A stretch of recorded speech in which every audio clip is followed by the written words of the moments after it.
हाँ जी, तो हमने करना है सर, सेक्शन नंबर अगला है सेक्शन 46। 46 हमने लास्ट क्लास में कर लिया था, 46A, capital gain on buyback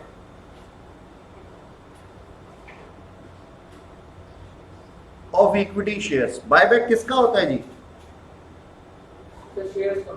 हाँ, शेयर्स का होता है, लेकिन इक्विटी का होता है, क्योंकि प्रेफरेंस का तो रिडम्पशन होता है ना। बस इस चीज को याद रखना। तो यहाँ तो शेयर्स लिखा है ना, ये शेयर कौन से है जी? इक्विटी शेयर्स है। अब आप इसके ना कुछ कॉलम बनाओ।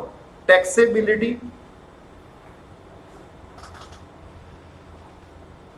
Taxability in the hands of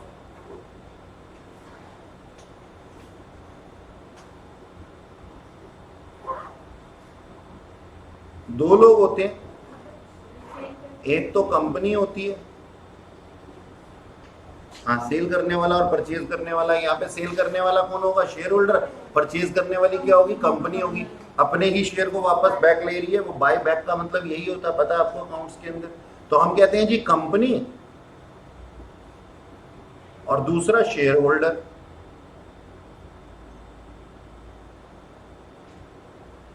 ठीक। अब यहां पे मैं लिखता हूं एक दूसरी हेडिंग बना करके, बायबैक ऑफ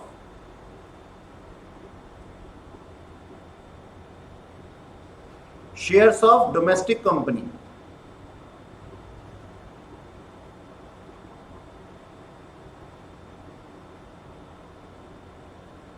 ठीक है जी। तो अगर ऐसा हो तो कंपनी के हाथ में ये अमाउंट टैक्सेबल होगा, और सर टैक्स कितना लगेगा? 23.296%। ठीक है, ओके। तो शेयर होल्डर के हाथ में ये एग्जाम्प्ट हो जाएगा, क्योंकि अगर कंपनी ने टैक्स पे कर दिया तो शेयर होल्डर के हाथ में टैक्सेबल कैसे हो सकता है? अच्छा जी।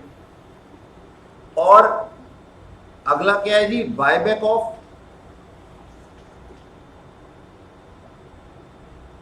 Shares of other company, other company और फॉरेन कंपनी। ठीक है ना?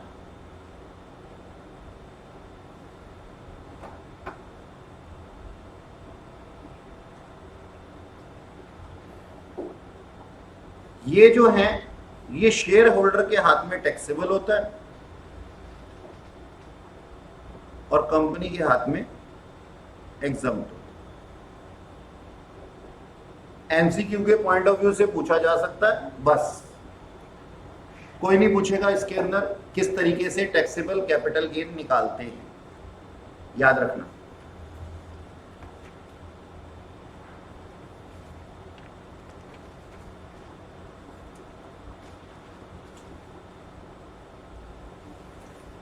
अपना चले आगे चले, लिख लिया?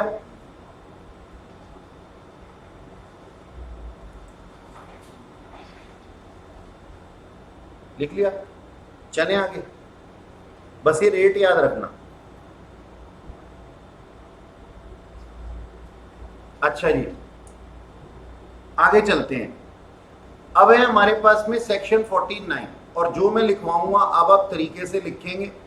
जो चीज नहीं समझ में आएगी मेरे से इमीडिएटली पूछेंगे, ओके? तो सेक्शन 49 मोस्ट इंपॉर्टेंट है, ऊपर लिखो पहले तो मोस्ट इंपॉर्टेंट।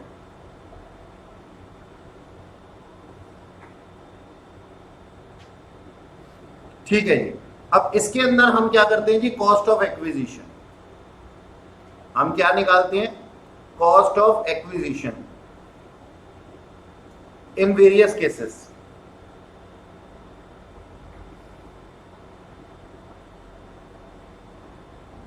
Special cases.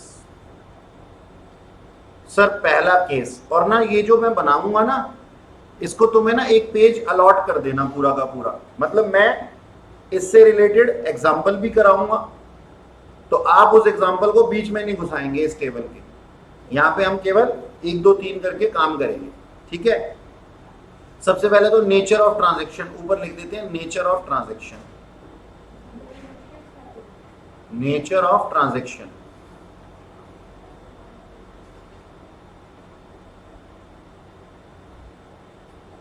ठीक है सर। दूसरा है कॉस्ट ऑफ एक्विजिशन, ठीक है। और तीसरा कॉलम बना दो जी period of holding.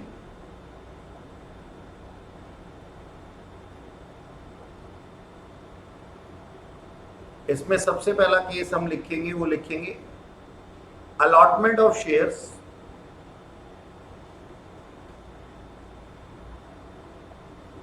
allotment of shares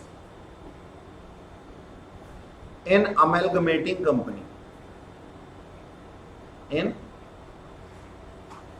amalgamated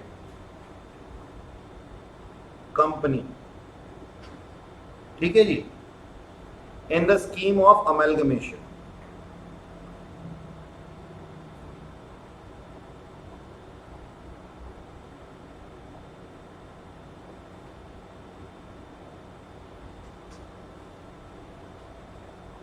हाँ जी, अमेलगमेशन का मतलब क्या होता है मालूम? ये एक प्योर स्कीम होती है, एक होता है इन द नेचर ऑफ परचेज, एक होता है इन the nature of amalgamation. In the nature of purchase का मतलब क्या होता है, वो ना सिर्फ कंपनी की अच्छी अच्छी चीजें ले लेते हैं, जैसे छांट छांट के एसेट ले लिए। मैं आपकी कंपनी को परचेज करने आया, टेक ओवर करने आया, पहले वर्ड यूज करता हूं टेक ओवर। मैं आपकी कंपनी को टेक ओवर करने आया और मैंने कहा मेरे को है ना अच्छी अच्छी चीजें चाहिए, और मैंने आपसे क्या ले लिया, सिर्फ एसेट परचेज कर लिए, लाइबिलिटी परचेज नहीं की, लाइबिलिटी नहीं ली। और एक होता है अमेलगमेशन, यानी कि तेरी एसेट भी मेरी, तेरी लाइबिलिटी भी मेरी, और तेरा बिजनेस आगे रन करूंगा, तेरे बिजनेस को सम्मान दूंगा और तेरा बिजनेस आगे रन करूंगा, तेरे बिजनेस को बंद करके अपने बिजनेस में नहीं मिला लूंगा। तो खैर ये अमेलगमेशन क्या होता है एग्जैक्टली, एक अमेलगमेशन की स्कीम क्या होती है, ये आप सेकंड ग्रुप के अंदर अकाउंट्स के टीचर से पढ़ेंगे, वो अलग बात। तो मैं क्या कह रहा हूं, अमेलगमेशन का मतलब हो रहा है एक कंपनी दूसरी कंपनी में जा रही है, हीरो और होंडा मर्ज हो गए, ठीक है जी।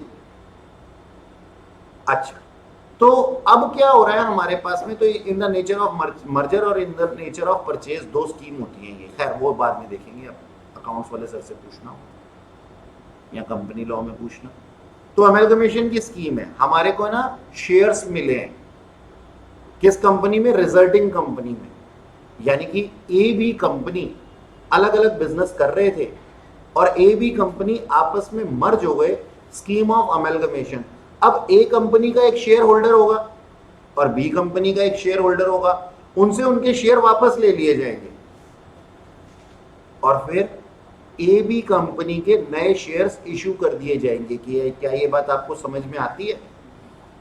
बिल्कुल सर, ऐसा ही होता है। मान लो हमारे स्कूल में आई कार्ड बन रहे होते हैं, तो हम क्या करते हैं जी, पुराना वाला आई कार्ड सबमिट करा देते हैं और नया वाला रीइशू कर दिया जाता है। नोटबंदी के अंदर भी तो यही हुआ था, डिमोनेटाइजेशन के अंदर पुराने वाले नोट सबमिट कराओ और नए वाले ले जाओ, उतनी ही वैल्यू के वैसे ही वाले।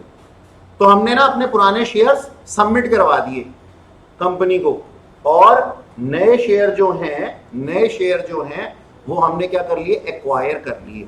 तो सर हमारी कॉस्ट ऑफ एक्विजिशन क्या होगी? कॉस्ट ऑफ एक्विजिशन होगी जी purchase price of shares in previous company. अभी समझाता हूं, पहले इसको लिख लो, फिर तुमसे ही पूछूंगा कि बोलो ये बात से तुम सहमत हो या नहीं हो। और period of holding includes period of holding in previous company.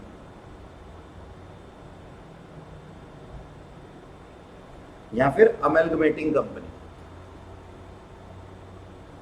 आ जाओ, इस चीज का ना एक एग्जांपल बनाते हैं। सर हमारे को नहीं समझ में आया, आपने क्या लिखा है? हाँ नहीं आया, कोई बात नहीं, अब इस पेज को छोड़ देंगे, क्योंकि मैं तो इस पेपर को नहीं छोड़ सकता। आधा पेज बचा है तो आधे को छोड़ दो।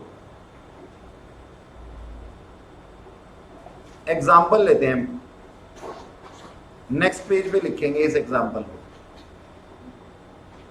Mister X purchase 10,000 shares at the rate 10 each of A Limited as on 1/4/2012 in the year 2015-16 A company A Limited merged with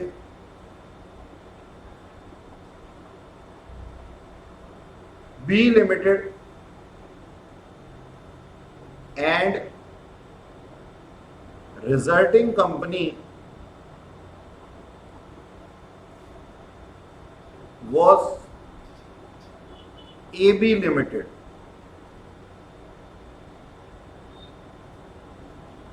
Mr. X received 5,000 shares in AB Limited FMV on same date was 80 per share। ठीक है जी, okay ji.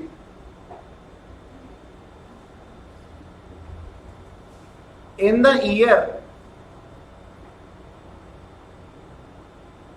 2021 Mr. X sold all the shares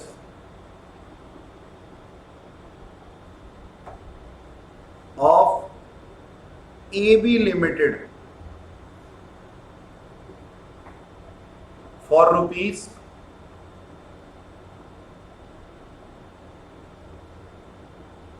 190 each। Compute taxable capital gain. जी जनाब,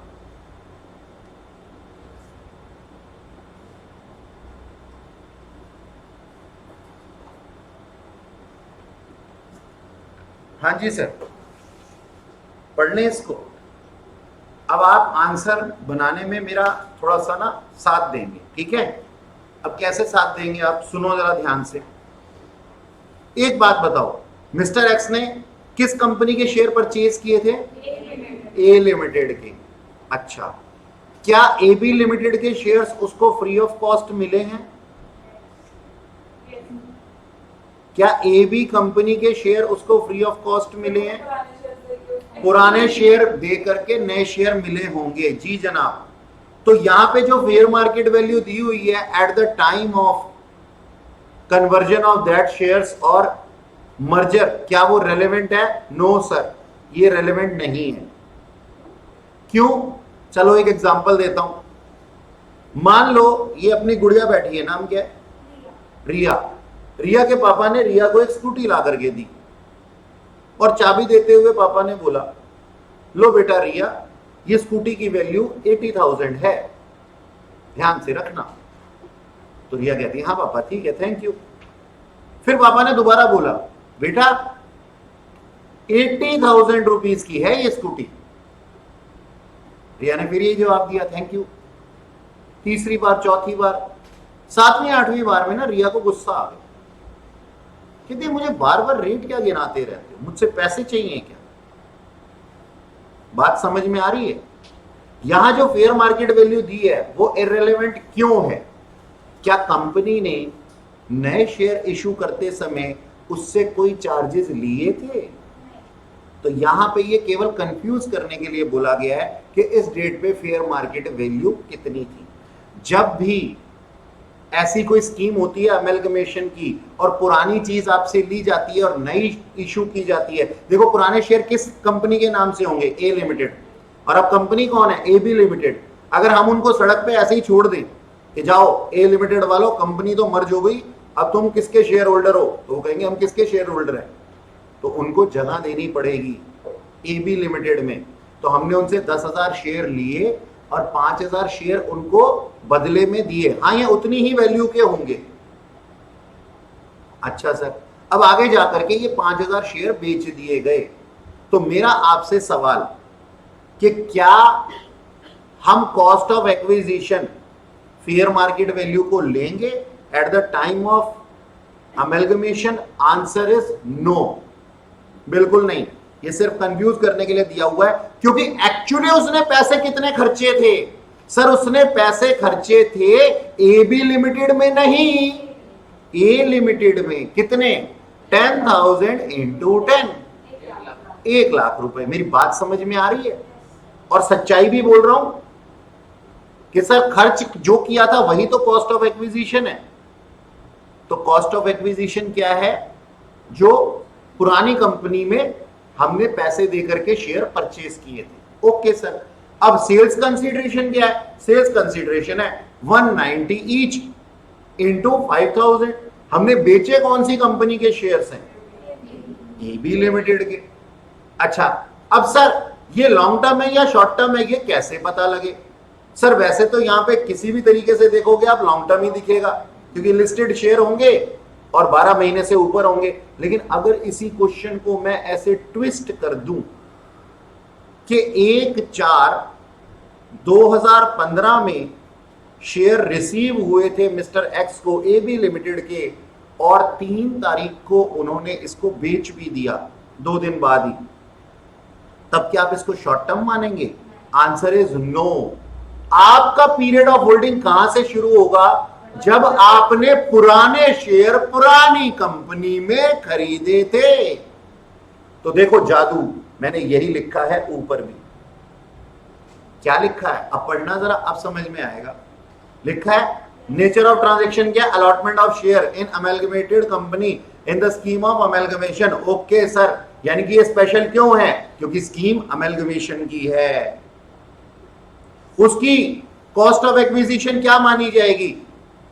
fair market value? ना ना ना ना ना ना ना, कॉस्ट ऑफ एक्विजिशन। वहां कंफ्यूज करने के लिए फेयर मार्केट वैल्यू दी हुई है। That is totally irrelevant because we have received these share in exchange of previous shares. So cost of acquisition would be purchase price of share in previous company, and period of holding starts from the date of amalgamation till date of sale. Na na na na na na sir, date of purchase in previous company till the date of sale in resulting company. Am I clear to you? क्या आप मेरी बात समझने में सक्षम हैं?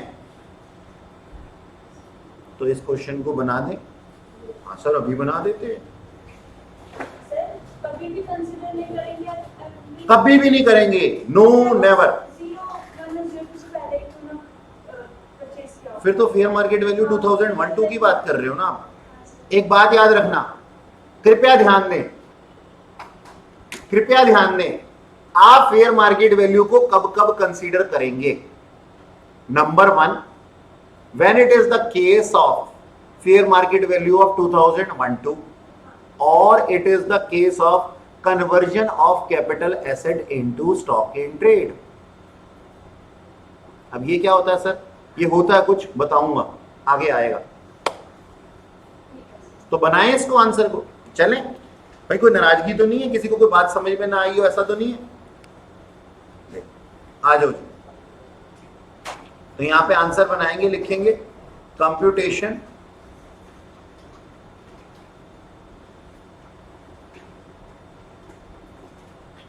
of income from capital gain of Mr. X for assessment year। बोलो जी, assessment year बोलो। नहीं जी, वो प्रीवियस ईयर, हाँ 21 22 आएगा, अगला साल होता है ना। तो ऊपर क्या लिख दूं सबसे पहले? सर लिख दीजिए सेल्स कंसीडरेशन। ओके, 9,50,000. 5,000 इंटू 10 190. 190, कितना आया ये? 9,50,000. 9,50,000। कोई रियलाइजेबल एक्सपेंडिचर नहीं sir,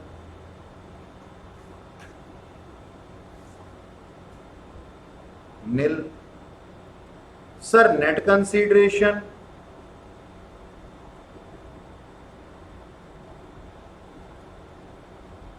$9,50,000।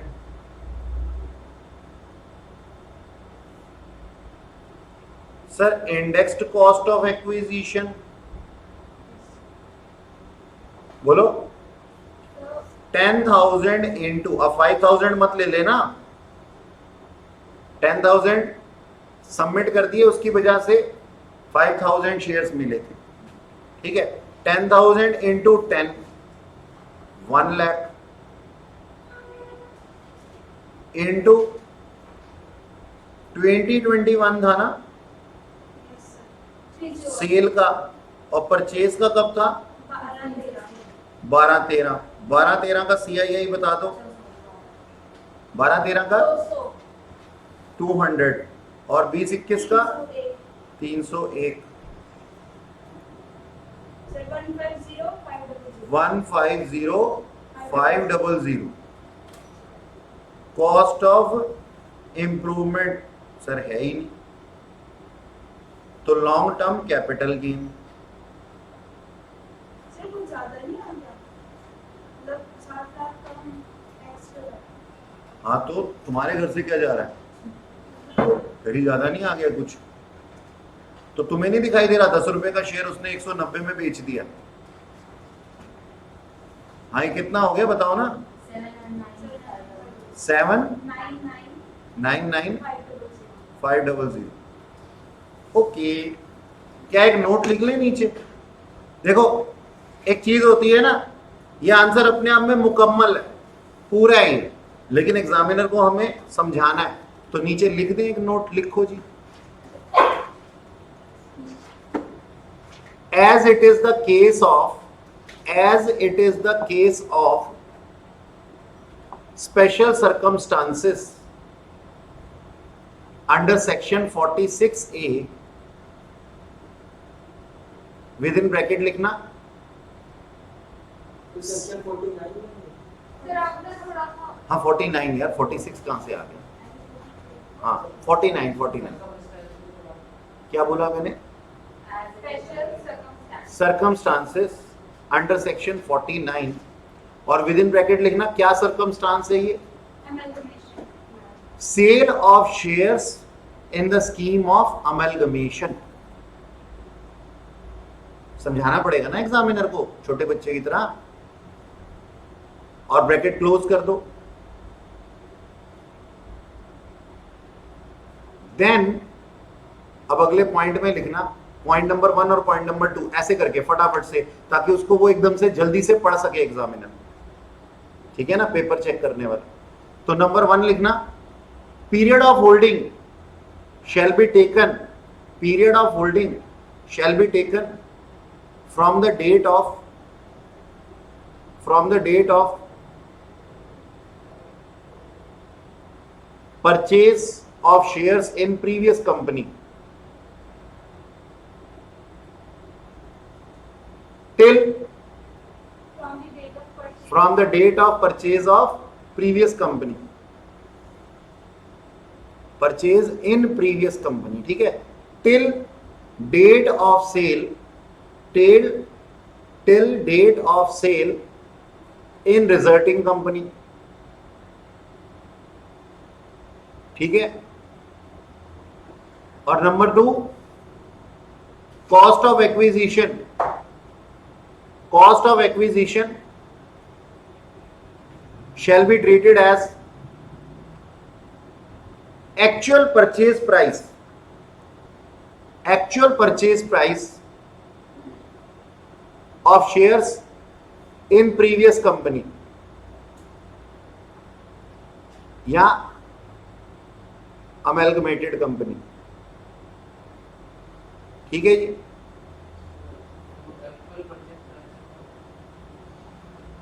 Purchase price of shares in previous company. Purchase price of shares. लिखो जी, लिखो तीसरा point. In this question fair market value, Sir, in this question fair market value, पहले लिखो जो लिखवा रहा हूं। तीसरा point, in this question fair market value on the date of amalgamation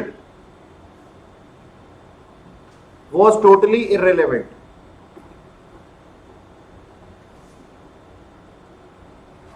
हाँ जी, उसी लिस्ट में अब सेकंड नंबर लिखेंगे और ये है हमारे पास में conversion of debenture, conversion of debentures into shares. ठीक है, और इसमें कॉस्ट ऑफ एक्विजिशन क्या होगी? Actual purchase price of debenture, और पीरियड ऑफ होल्डिंग के अंदर, पीरियड ऑफ होल्डिंग कब से स्टार्ट होगा? Starts from year 5. Date of purchase of debentures. समझ में आई? बेचे हमने शेयर्स हैं। आओ क्वेश्चन बना देता हूं मैं। क्वेश्चन एग्जांपल करते हैं। Mister X purchase 10,000 debentures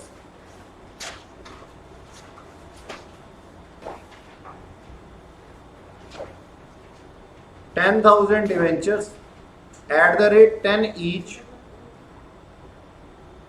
as on 1/4/1992। Fair market value of 2001 was 15 per debenture।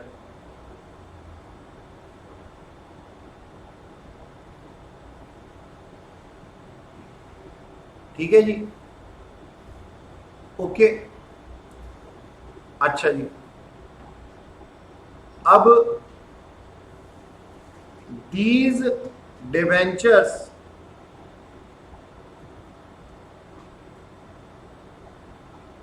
were converted into 12% preference shares as on 1/4/2005।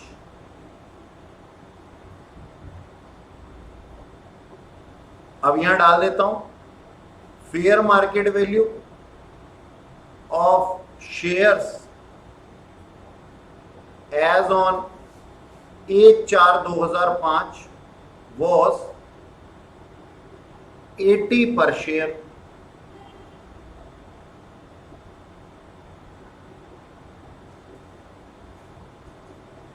अच्छा, कितने शेयर्स थे ये तो लिखा नहीं, तो यहां पे लिख लो 12% प्रेफरेंस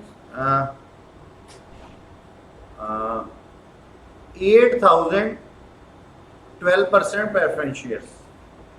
ठीक है, mister x sold all the shares at the rate 200 each as on 1 मई 2008।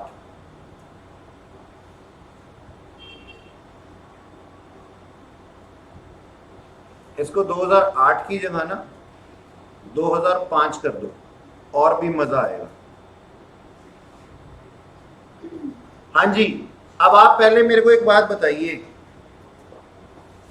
कि क्या इसका पीरियड ऑफ होल्डिंग स्टार्ट हो रहा है 1/4/2005 से 1/5/2005 तक? क्या एक महीने का पीरियड ऑफ होल्डिंग है? नहीं सर, समझ में आ गया कि मैं फंसाने के लिए क्या करना चाहता हूं? सर आपने अभी ऊपर लिखवाया period of holding start from the date of purchase of debentures, क्योंकि ये जो 8000 प्रेफरेंस शेयर मिले हैं ना, ये एक्सचेंज में मिले हैं, और परचेज कब किया था हमने? 92 में। सो 92 से 12 महीने चेक करने हैं हमारे को। सर 12 महीने क्या, कई साल बीत चुके हैं, तो ये लॉन्ग टर्म इन नेचर है, नंबर 1। ठीक है सर, ये बात समझ में आती है? अच्छा, दूसरी चीज, हमें यहाँ पे फेयर मार्केट वैल्यू दी हुई है, तो सर ये टोटली इररिलेवेंट है। क्यों? क्योंकि हमने कोई पैसा दिया थोड़ी। कॉस्ट ऑफ एक्विजिशन क्या लिया जाएगा sir? Fair market value of 2001-2। क्यों? क्योंकि यहाँ पे concept of fair market value 2001-2 apply हो रहा है, और वो कॉन्सेप्ट क्या कहता है? वो ये कहता है if asset acquired prior to 2001-2 and fair market value is given in the question, which is more than actual purchase price, then as a cost of acquisition we shall consider fair market value of 2001-2। Sir अगर तो 9 पर debenture होगा तो हम 92 वाले लेंगे। क्या? अगर फेयर मार्केट वैल्यू 9 पर, अगर फेयर मार्केट वैल्यू 9 पर डिबेंचर होता तो हम 9 और 10 में से विच एवर इज हायर लेते, तो फिर तो 10 ही लेते। कोई शक? क्योंकि हमारी तीसरी शर्त क्या कहती है? फेयर मार्केट वैल्यू होना चाहिए, लेकिन वो ज्यादा होना चाहिए, बड़ा होना चाहिए एक्चुअल परचेज प्राइस। ठीक है ना? चले जी, चले। ओके, आओ इस क्वेश्चन को बना ले।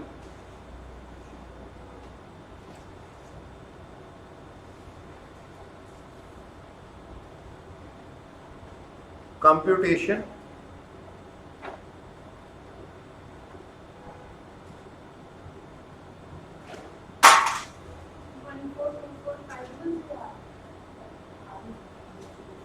of income from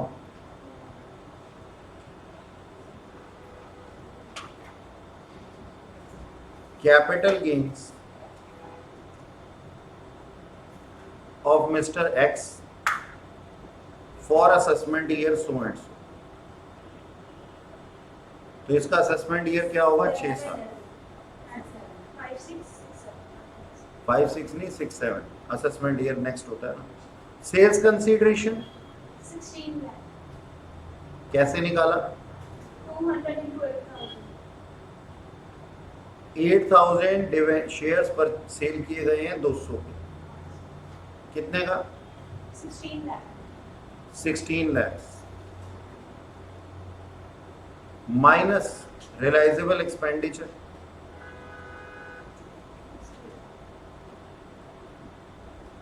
nil. Net consideration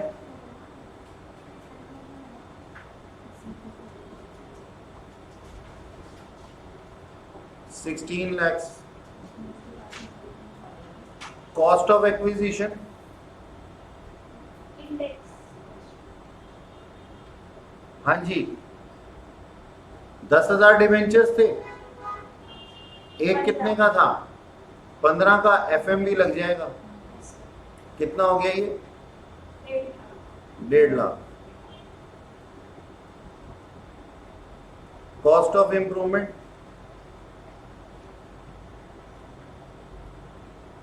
sir indexation नहीं होगा। नील। क्यों? बता रहा हूं, पहले कितना आया, और ये लॉन्ग टर्म कैपिटल गेन आया। कितना आया जल्दी बताएं? ये कितना आया? 145 145 00 000। बस 0000। हाँ सर ये। अच्छा जी, सर इसका पीरियड ऑफ होल्डिंग कब से स्टार्ट हो रहा है? 92 से 2005 तक। सर फिर तो ये लॉन्ग टर्म हो गया। हाँ सर, सर लॉन्ग टर्म है, बावजूद उसके आपने इंडेक्सेशन का बेनिफिट क्यों नहीं दिया? Because in case of debentures हम इंडेक्सेशन नहीं लगाते, in case of slump sale नहीं लगाते। कुछ कुछ चीजें ऐसी हैं जिनमें कि लॉन्ग टर्म होते हुए भी हम इंडेक्सेशन का बेनिफिट नहीं देते, और डिवेंचर्स उनमें से एक हैं। लिख लें आओ इस चीज को, नीचे लिखो जी नोट। सर हमेशा नोट लिखना है? हाँ नोट लिखना है, हमेशा लिखना है। उसको बच्चे की तरह समझाना है कि हमने जो लिखा है ना वो आगे वाले की कॉपी में से नहीं आया, हमने अपने दिमाग से लिखा है, और इसलिए हमारे नोट्स साथ में है जस्टिफाई करने के लिए। तो क्या नोट्स बनाओगे, क्या अलग था इसमें? नंबर 1 तो अलग था, पीरियड ऑफ होल्डिंग कहां से स्टार्ट हो रहा है। नंबर 2 आप क्या लिखोगे इसमें कि कॉस्ट ऑफ एक्विजिशन कौन सा लेंगे, और एफएमवी इररिलेवेंट है। और नंबर 3 यहां पे इंडेक्सेशन का बेनिफिट नहीं मिलेगा। ठीक है, चलो लिखते हैं। इंडेक्स नंबर क्या, ये वैल्यू कहां से आ रही है? मैंने आपको लिखवाई हुई है। अच्छा आप उस क्लास में नहीं थे, ठीक है, मैंने इन लोगों को लिखवाई हुई है, आप देख सकते हैं। तो इंडेक्स्ड वैल्यू ये है। अच्छा ये किस तरीके से अप्लाई होती है, फिर तो आपको ये भी नहीं पता होगा। अप्लाई पता है, ये मैंने लिखवाई हुई है। और क्या नाम है, ये जो है आपको क्वेश्चन में गिवन होगी, आपको अप्लाई करनी। अच्छा सुनो, तो लिख लें, लिखो जी नोट 1। कुछ होता है जब आएगा तब देख लेंगे।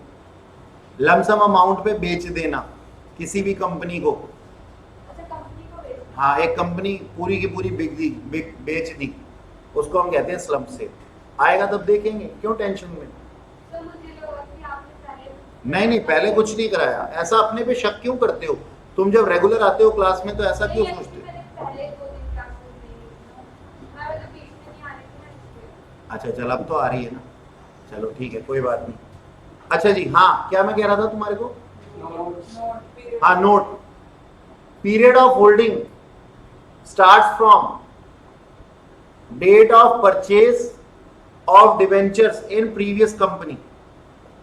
वो प्रीवियस कंपनी क्या है? सेम ही कंपनी तो थोड़ी ना चेंज हुई है, वो तो कन्वर्जन हुआ। Period of holding starts from the date of purchase of debentures. Period of holding starts from the date of purchase of debentures. Number 2, cost of acquisition shall be actual purchase price. Cost of acquisition shall be actual purchase price paid for purchase of debenture. Purchase of debentures.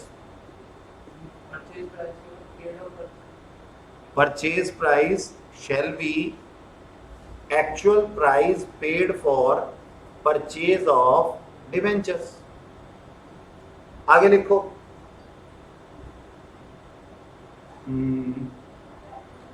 Benefit of indexation not allowed as it is the case of debentures. Benefit of indexation not allowed as it is the case of debentures.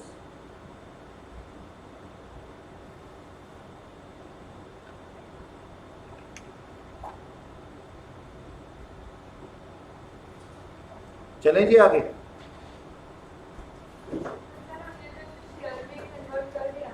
हाँ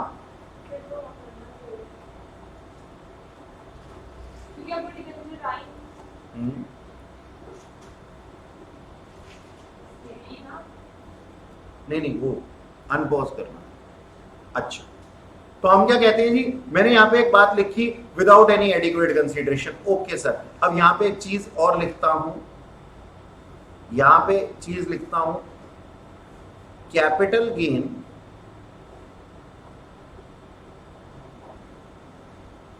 arise on the date when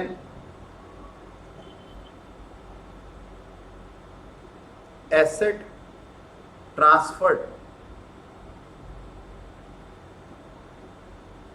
by transferee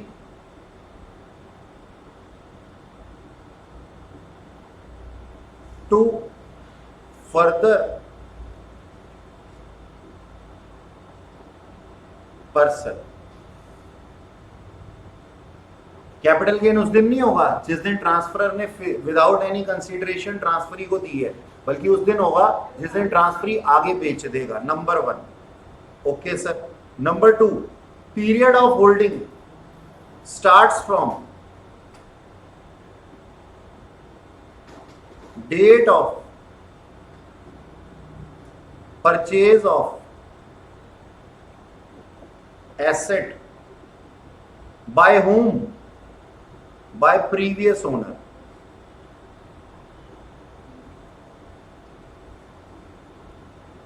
अच्छा sir, यानी कि long term है या short term है, ये कैसे देखने को मिलेगा? पीरियड ऑफ होल्डिंग से। यानी कि मान लो, अभी क्वेश्चन बनाऊंगा वैसे मैं, मान लो मैंने पापा से लिया 1 मई को और 3 मई को बेच दिया, तो तुम क्या कहोगे? सर 2 ही दिन हुए ना। इस 2 दिन में वो ऐड होगा जो प्रीवियस ओनर का पीरियड ऑफ होल्डिंग होगा, जब से पापा ने एक्वायर किया था मुझे देने की। उससे पता लगेगा लॉन्ग टर्म है या शॉर्ट टर्म। ठीक है ना? लॉन्ग टर्म कब होगा? जब कितने महीने से ज्यादा होगा? 24 months in case of building, as it is a immovable property, है ना। अच्छा जी, नेक्स्ट क्या लिख दूं इसको?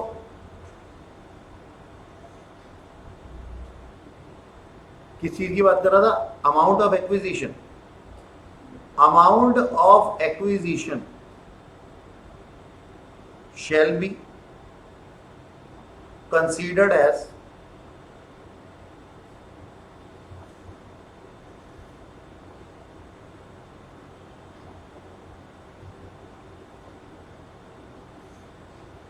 amount of asset purchased by previous owner।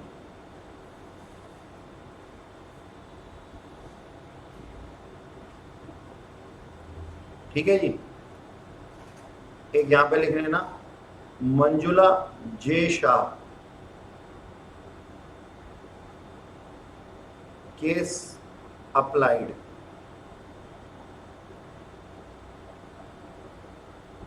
ये केस स्टडी है मंजुला जे शाह की, तो ये लिख लेना। लिखो तो ये मेरी भावना है, लिखो तो ठीक है, नहीं लिखो तो भी ठीक है।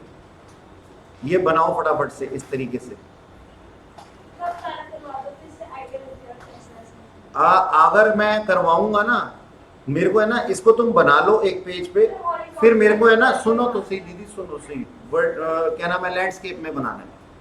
ये तुम बनाना शुरू करो, उसके बाद मेरे को ना इससे ही रिलेटेड जो मैंने अभी बोला है ना, वो तुम भूल जाओगे, तो मुझे यही क्वेश्चन बना करके तुम्हें लिखवाना पड़ेगा ताकि तुम्हें याद रहे। और ऐसे ही जब दूसरा पॉइंट बनाऊंगा ना, उसके लिए भी एक क्वेश्चन बनाना पड़ेगा ताकि तुम भूल ना जाओ। तो तुम बनाना शुरू करो इसको जल्दी से। हाँ जी सर, ये जो केस किया हमने, इसी का ये क्वेश्चन है, और इस क्वेश्चन के अंदर मैंने 2 कॉन्सेप्ट्स को मर्ज कर दिया है। आइए देखें क्या लिखा है क्वेश्चन के अंदर। Mister X purchase a house property for ₹9 lakh as on 1 April 1992 and he construct it for ₹2 lakh in the year 98-99. He transferred this house property to his son as on 1/5/2003। ठीक है जी। Fair market value on same date was 40 lakhs, ये मैंने with in bracket लिखा है। और यहां पे आप एक चीज और लिख लीजिएगा, by way of gift.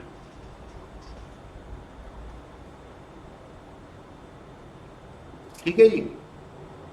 40 lakhs के बाद फिर आगे मैंने लिखा, fair market value of 2001-2 was ₹12 lakhs। ठीक है। Further the house property was compulsorily acquired by government of India and compensation declared ₹99 lakhs in the year 1415. Mr. Sun received 80 lakhs in the year 1718 as first installment of compensation amount. Documentation charges paid by Mr. Sun was rupees 1 lakh. तो sir इसके अंदर हमने दो चीजों को मिला दिया, एक तो जो केस अभी अभी हमने देखा और दूसरा कंपल्सरी एक्विजिशन के पॉइंट्स को भी। तो चलिए इसको आंसर को ड्राफ्ट करते हैं। दोनों अलग अलग कैसे करेंगे? एक ही करेंगे, जिसकी जहां जरूरत पड़ेगी उसकी वैसे ही करेंगे। ध्यान से सुनना जरा मेरी बात, पहले सुन लेना कहीं तुम्हारी कॉपी खराब हो जाए। Computation of income from capital gain,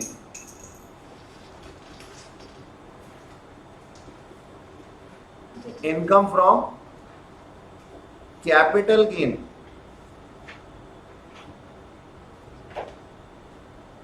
in the hands of, बोलो कौन? शाबाश, एक्स नहीं सन, हैंड्स ऑफ मिस्टर सन। हमेशा एक्स थोड़ी होगा। For assessment year,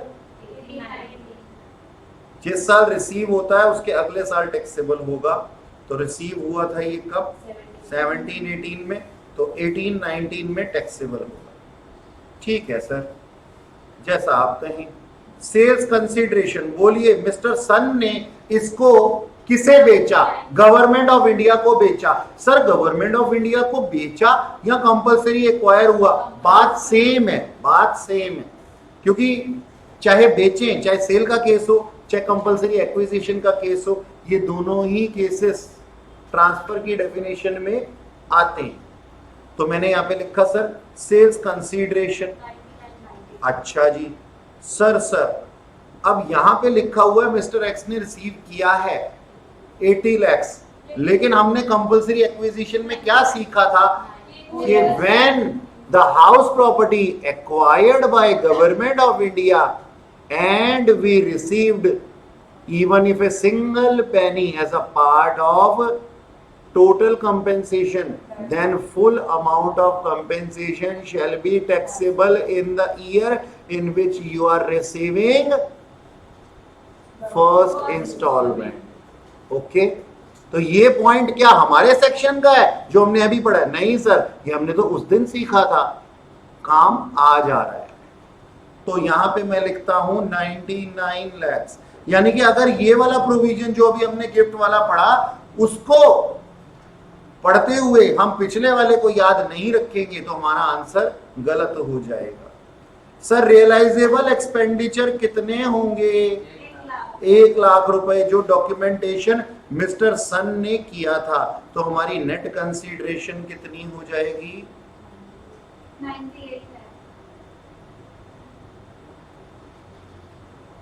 98 lakhs। Okay sir, indexed cost of acquisition लगाएंगे। अब मिस्टर एक्स ने इसे अपने पिता से जब लिया, तो सॉरी मिस्टर सन ने जब इसको अपने पिता से लिया उस दिन फेयर मार्केट वैल्यू 40 लाख था। क्या हमें वो लेना चाहिए? नहीं सर, कोई पैसे थोड़ी ना दिए थे उसने मिस्टर एक्स को। अच्छा, तो फिर एक काम करते हैं, जिस पे पापा ने परचेज किया था वो ले लेते हैं 9 लाख। नहीं सर, वो भी नहीं लेना, क्योंकि इसके ऊपर फेयर मार्केट वैल्यू का कॉन्सेप्ट लग रहा है, क्योंकि ये एसेट एक्वायर की गई थी 2001-2 से पहले। Fair market value of 2001-2 given है, जो कि एक्चुअल परचेज प्राइस से ज्यादा है।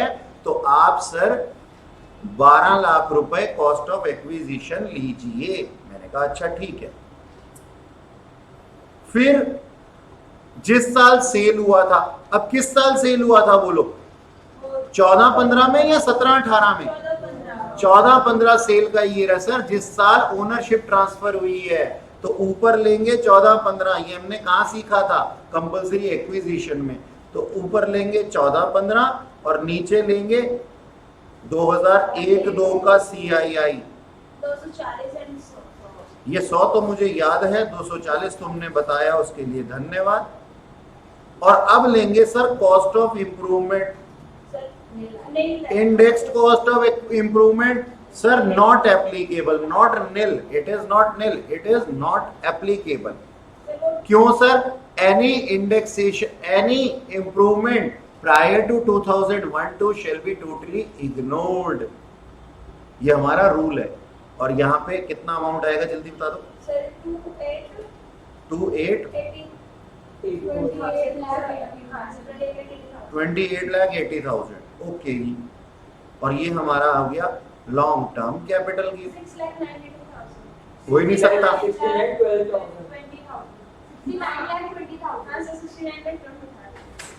69,20,000. भैया ध्यान से फिगर्स लिखा करो, पता लगे जल्दी जल्दी में तुमने फिगर्स गलत लिख दी. अब क्या इसके पूरे आंसर के इसके नंबर मिल जाने चाहिए तुम्हें पूरे? नो सर, इसके अंदर जो की पॉइंट्स हैं उसको हमें अलग से लिखना होगा. सर जो डॉक्यूमेंटेशन चार्ज है जी, अगर वो परचेज के टाइम होगा तो वो कॉस्ट ऑफ एक्विजिशन का पार्ट बन जाता. लेकिन फिर हम कंपेयर करते फेयर मार्केट वैल्यू से उसको. अगर डॉक्यूमेंटेशन चार्जेस हमने परचेज के टाइम पे भी मिस्टर एक्स ने पे किए होते.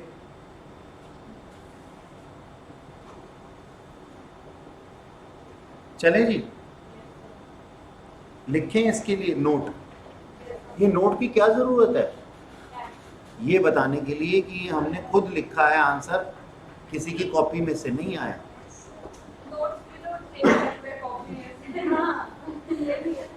नोट भी कॉपी हो सकते हैं. फिर तो ओरल एग्जाम लेना चाहिए तुम्हारा. या फिर एक काम कर सकते हैं, हम ना पेपर में आंसर शीट पे लिखा है, तुम्हें पता तो है हमें आता है, हमें पास कर दो. 11th-12th में भी तो ऐसे ही किया था. इनफैक्ट तुम्हें पता तो है कि हमें आता है.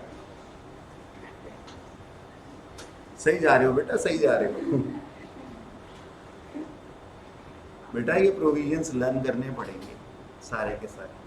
अच्छा चलो की पॉइंट्स लिखते हैं जी. हाँ, वो ज्यादा क्वेश्चन करते करते ही दिमाग में बैठेगा. तो लिखिएगा नंबर 1 की point. However, Mr. X received just 80 lakhs. However, Mr. X received just 80 lakhs. But the full amount of compensation shall be fully taxable, as it is the case of compulsory acquisition by Government of India. As it is the case of compulsory acquisition by Government of India.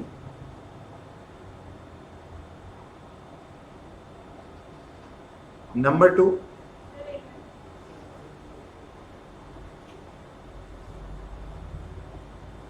capital gain arises in the year in which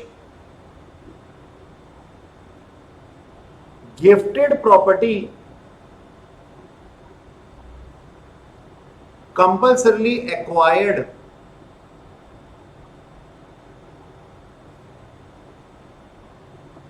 gifted property to Mr. Sun compulsorily acquired by Government of India.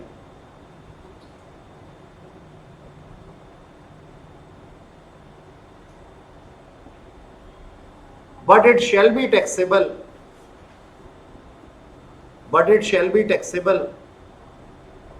in the year in which Mr. Sun receiving amount of compensation.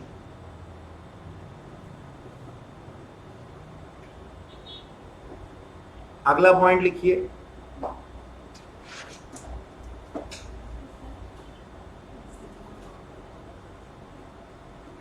Cost of acquisition shall be treated as price paid by. Cost of acquisition shall be treated as price paid by previous owner और fair market value, price paid by previous owner और fair market value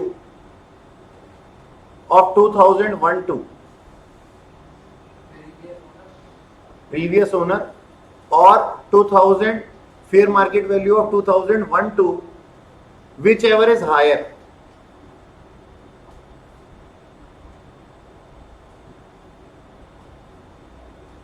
next point में लिखिएगा,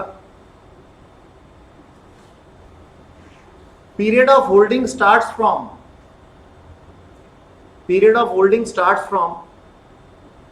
the date of acquisition of asset, the date of acquisition of asset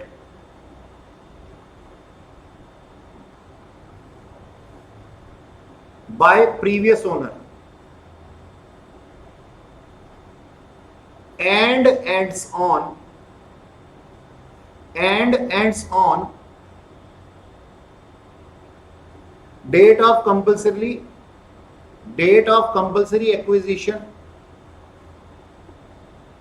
by Government of India.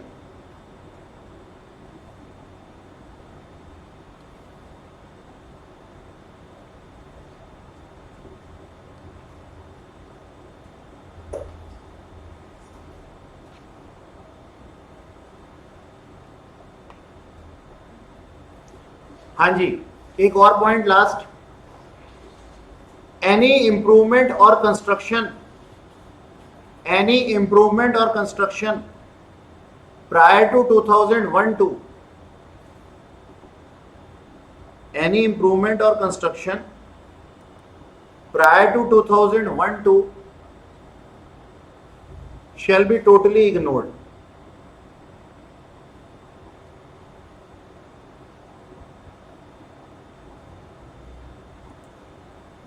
ठीक है जी, सारे points आ गए। इसको कहते हैं फुल फ्लेज आंसर। उसके बाद तुम्हारे कोई नंबर काटे तो नीचे नंबर नोट कर ले लो, नीचे लिख देना 9990055778, चल के उसको टेक्स्ट पढ़ाएंगे, लेकिन तुम्हारा आंसर ऐसा ही होना चाहिए। देखो, ऑडिट रिपोर्ट बनाना सीख लो, जस्टिफिकेशन देना सीख लो, जो बात बोलोगे उसको जस्टिफाई करने के लिए ना नीचे नोट्स देने पड़ेंगे जहां पे कुछ स्पेशल हो रहा है। समझ में आई? ओके, तो that's all for today. Next class में आगे कंटिन्यू करेंगे।